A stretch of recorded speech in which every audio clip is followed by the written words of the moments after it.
এবং বাজেট ও রাজনীতি নিয়ে বলতে গিয়ে গোলাম মাওলা রনি অনেকগুলো বিষয়ের অবতারণা করলেন ডক্টর তুহিন মালিক। তার মধ্যে সৈয়দ আশরাফের কিভাবে জীবন ধারণ থেকে শুরু করে বাংলাদেশ আওয়ামী লীগের রাজনীতি কোনো কিছু বাদ যায়নি। আসলে আমরা অধিকার যেতে চাই না, যদি আপনার কিছু বলার থাকে বলতে পারেন, কিন্তু আমি যেটা বলার প্রথমেই ছিলাম সেটা হলো বাজেটকে ঘিরে বাস্তবায়ন একটি বড় সংকট। আপনি অনেকগুলো প্রশ্ন এর মধ্যে আপনার বক্তব্য তুলে আনলেন, কিন্তু বাস্তবতা হলো আমরা যেটি দেখি সেটি হলো বিএনপি কিংবা আওয়ামী লীগ দুটি দলের মধ্যে যে এখন দূরত্ব, ডেমোক্রেসি যে অবস্থান তৈরি করলো, একটা রাজনৈতিক সংকট সবাই মনে করে, আবার সংকট দেখাও যাচ্ছে না। এটা কিভাবে ব্যাখ্যাটা কি করবেন? আপনি যেটা বলছেন যে রাজনৈতিক সংকট দেখা যাচ্ছে না, এটাই কিন্তু বড় সংকট। আবার সবাই মনে করে কিন্তু একটা রাজনৈতিক সংকট আছে, এটাই বড় সংকট বিদ্যমান। কারণ গণতন্ত্রে তো একটা চ্যালেঞ্জ থাকবে, এটা খুব স্বাভাবিক। এখন আমাদের রাজনৈতিক দলগুলো তার বিরুদ্ধে যে চ্যালেঞ্জগুলো আছে সেটা কোনোদিন চোখে দেখে না, এবং চোখে দেখলেও যাদের কথা বলেছে গোলাম মাওলা রনি, তারা হয়তো চোখে দেখতে দেয়ও না নেত্রীদেরকে। তো যখন রাজনীতিতে এবং গণতন্ত্রে এই চ্যালেঞ্জকে কেউ অস্বীকার করে, তখনই কিন্তু গণতন্ত্র মুখ থুবড়ে পড়ে, এবং দেশের মানুষও তখন গণতন্ত্রের জন্য এই যে কথা আপনি বললেন যে চোখে দেখা যাচ্ছে না সংকট, তারপরেও একটা সংকট। তো এটা থেকে বের আসার জন্য আমি আবারও তার ওই পয়েন্টেই যাচ্ছি যে দেখেন, যাদের কথা বলেছে যে একটা দায়িত্বশীল পদের একজন মন্ত্রী, উনিও বলেছেন যে ৭৫-এর মতো অবস্থা করতে যাচ্ছে বিরোধী দল। তো ৭৫ তো একটা কোনো উদাহরণের বিষয় হতে পারে না। এটা তো আমাদের বাঙালি জাতির জন্য অত্যন্ত কষ্টের এবং ট্র্যাজিক একটা ঘটনা। যে এই কষ্ট বাঙালি তো আজীবন এটা বয়ে নিয়ে যাবে, যে জাতির জনকের পুরো পরিবারকে যেভাবে নৃশংসভাবে হত্যা করা হয়েছে, এটা নিয়ে তো রাজনৈতিক বাগাড়ম্বর কিংবা স্লোগানের বিষয় হতে পারে না। আমাদের সংবিধানেও আছে যে আপনার এমপি হতে হলে কি কি যোগ্যতার প্রয়োজন হয়, মন্ত্রী হলেও কি কি যোগ্যতার প্রয়োজন হয়।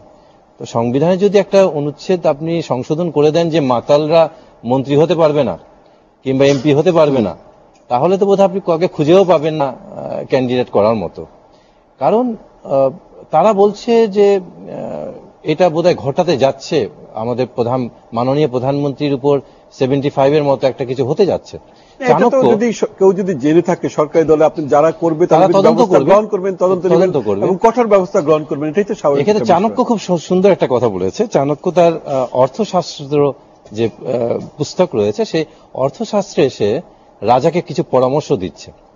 তার পরামর্শটা হচ্ছে, যদি রাজার কাছে তার লোকজনরা এসে বলে যে বিরোধীরা আপনাকে ছুরিকাঘাত করতে চায়, এবং রাজা যদি কারা ছুরিকাঘাত করবে এটা তদন্ত করে খুঁজে না পায়, চাণক্য বলছে যে তাহলে এই রাজার সিংহাসনচ্যুত করাটাই বেশি জরুরি। রাজাকে, তার কোনো যোগ্যতাই নেই এই সিংহাসনে বসার।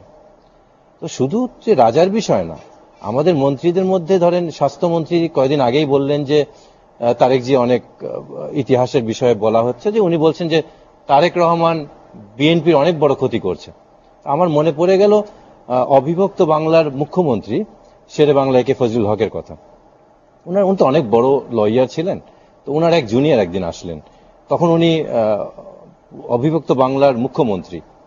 তো বলছেন যে স্যার, কলকাতার হিন্দু পত্রিকাগুলো তো আপনার বিরুদ্ধে সারা দিন সমালোচনা করে। তাহলে শেরে বাংলা ফজলুল হক তখন তার জুনিয়রকে বলল, দেখো, যেদিন কলকাতার হিন্দু পত্রিকাগুলো আমার প্রশংসা করা শুরু করবে, সেদিন মনে করবে আমি মুসলমানদের ক্ষতি করছি।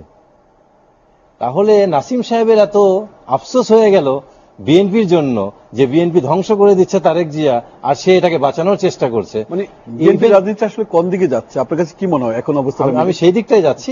এই প্রসঙ্গটা শেষ করছি, মন্ত্রীদের পালাটা।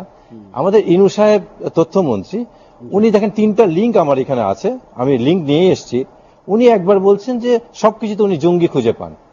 উনি বলছেন যে জলবায়ু হুমকি মোকাবেলায় দরকার জঙ্গি দমনের সক্ষমতা। জলবায়ুর হুমকিটা উনি মোকাবেলা করবেন জঙ্গি দমনের সক্ষমতা নিয়ে। সেকেন্ড, উনি বলেছেন জঙ্গিবাদ না ছাড়লে দেশে কোনো নির্বাচন না। থার্ড বলেছেন ধূমপাই বাড়ার জন্য খালেদা জিয়া দায়ী। আমার মনে হলো যে আমাদের বললেন, গোলাম মাওলা রনি গত সপ্তাহ বললেন যে মাদক বিরোধী অভিযান চলছে শুধুমাত্র বিরোধী দলকে ঠিক রাখার জন্য।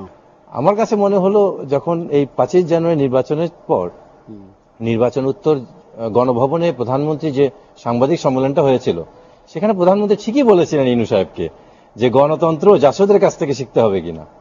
তো এই যে আমাদের মন্ত্রীদের যে অবস্থা চলছে, যে দেখেন আজকে বেসিক ব্যাংকের, সোনালী ব্যাংক থেকে বেসিক ব্যাংক সবই আজকে সংসদে দাঁড়িয়েও কিন্তু এটা নিয়ে কথা হয়েছে যে টাকাগুলা কোথায় যাচ্ছে।